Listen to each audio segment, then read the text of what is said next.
Right గా ఎన్నికల తర్వాత రాష్ట్రాన్ని బీజేపీకి అప్పగించే కుట్ర కుటుంబం కోసం కేసీఆర్ రాజకీయ బేరసారాలకు దిగిండు. సీఎం రేవంత్ రెడ్డి సంచలన ఆరోపణ. ఇక కేసీఆర్ 100 ఏళ్లకు సరిపడా విధ్వంసం చేసినా అది కేవలం ఆర్థిక విధ్వంసమే తప్ప సమాజ విధ్వంసం కాదు. కానీ రాష్ట్రంలో బీజేపీ ప్రవేశిస్తే తెలంగాణ సమాజమే నిట్టనిలునా చీలిపోయి మధ్య యుగాల నాటి పరిస్థితులు వస్తాయని చెప్పి ముఖ్యమంత్రి రేవంత్ రెడ్డి అంటా ఉన్నాడు. ఇక బీజేపీ అధికారంలో ఉన్న రాష్ట్రాల్లో ఎలాంటి అభివృద్ధి జరగడం లేదు.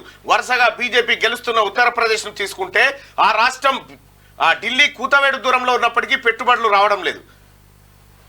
జాతీయ అంతర్జాతీయ సంస్థలు అటువైపు కన్నెత్తి చూడడం లేదు. అందుకు అక్కడి పరిపాలనా విధానం, శాంతి భద్రతల సమస్య, బీజేపీ వ్యవహార శైలే కారణం అంటూ బీజేపీ పాలిత రాష్ట్రాల్లో ఎలాంటి అభివృద్ధి జరగడం లేదు. ఇక్కడ బీజేపీ వచ్చి ఏం చేసేది ఉంది? దేశంలో కూడా అదే పరిస్థితులు ఉన్నాయి. బీజేపీ పరిపాలిస్తున్నటువంటి ఉత్తరప్రదేశ్లో అసలు పెట్టుబడులే పోతలే వాడికి అనేది ముఖ్యమంత్రి రేవంత్ రెడ్డి ఆరోపణ.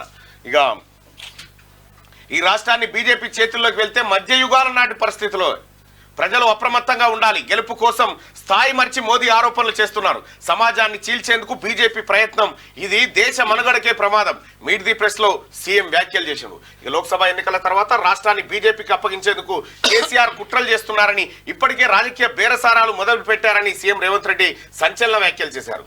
ఒకవేళ ఈ రాష్ట్రం బీజేపీ చేతుల్లోకి వెళ్తే విశ్వనగరంగా పెట్టుబడులకు స్వర్గధామంగా ఉన్న హైదరాబాద్ కు జరిగే నష్టం ఊహలకు కూడా అందదు. ఎన్నికల్లో గెలవడానికి మతాలు, వ్యవస్థలు, వ్యక్తుల మధ్య విషం చిమ్మడం అనే బీజేపీ విధానం తెలంగాణ సమాజానికి ఏమాత్రం మంచిది కాదు. ఎట్టి పరిస్థితుల్లోనూ రాష్ట్రంలో బీజేపీ ప్రవేశించకుండా నిలువరించాలన్న ఆలోచనతో ఎన్నికల్లో బరిగీసి కొట్లాడుతున్నామని ఆయన తెలిపారు. తెలంగాణ రాష్ట్ర ఏర్పాటుతో ఎంతో మంది త్యాగాలున్నాయి. కానీ ఆ త్యాగాల పునాదుల మీద ఒక వ్యక్తి రాజకీయ పార్టీని విస్తరించుకొని తెలంగాణ రాష్ట్రాన్ని అధోగతి పాలు చేసిండు.